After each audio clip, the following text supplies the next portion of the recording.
Medyo kubado nating katawan, tapos na tayo sa paglaki, ma'am eh. Hindi naman kayo mukhang kuba eh. Pero yung sa akin, pag matagal akong naghuhugas na ganito, pag naglalaba... Medyo slouch talaga. Kumbaga yung medyo payukot. Masakit yung right side dito.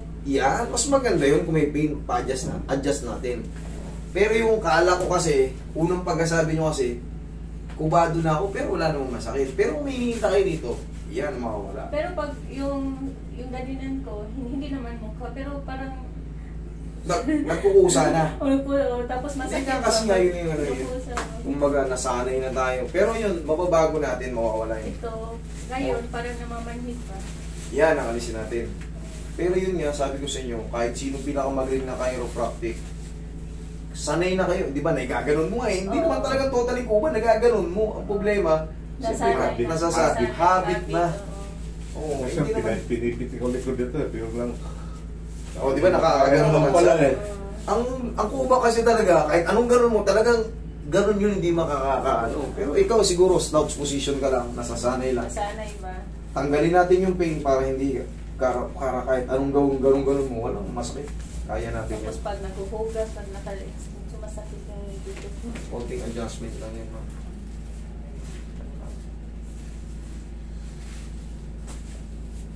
Relax lang. Pabilin mo. Bili tayo Sprite pa. Yung malamig. Medyo. Gusto kong mahuyan mo ko. Sprite daw, malamig. Tumukuto. Okay ka mo. Napakalanga. Diyan yung mas masakit, di ba? Malamang sa pagtatrabaho mo yung bumigat. Hindi ka matag. Nakabuhat ka na mabigat. Bumaba. Sige ka patagilid. Tingnan mo yung tunog. Buong buo. Kabila, wala. Okay, basta. Kabilang side. Nangyayari talaga yun pag bubuhat tayo o sa mga, kahit mga yung mga pinaghugasan na natin mga plato eh. Kaya ito pa.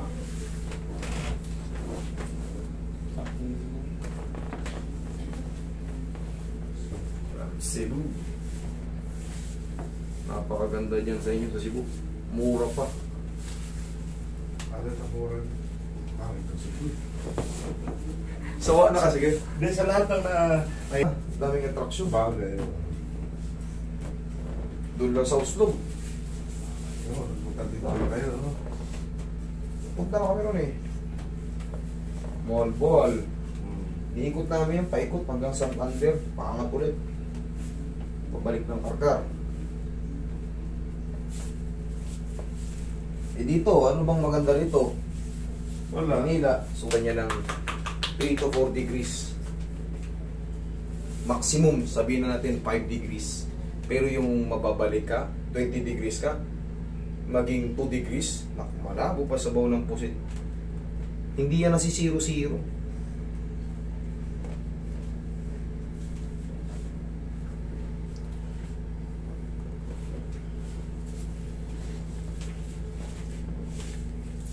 Galing na chiropractic yung Indiano, galing. Kaya.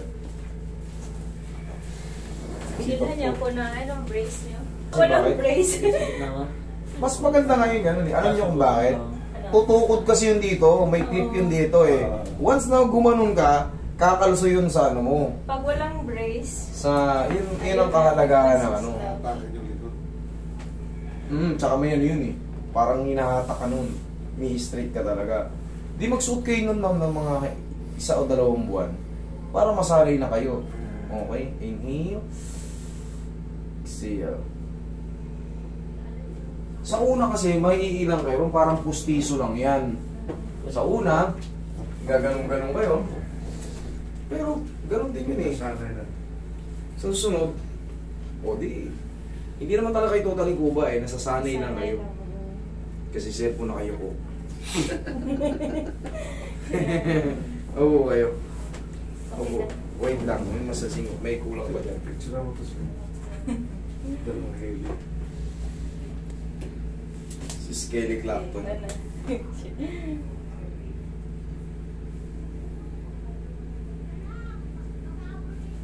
may ginagawa. Pag matagal nakaupo, ito sasakit na yung right side.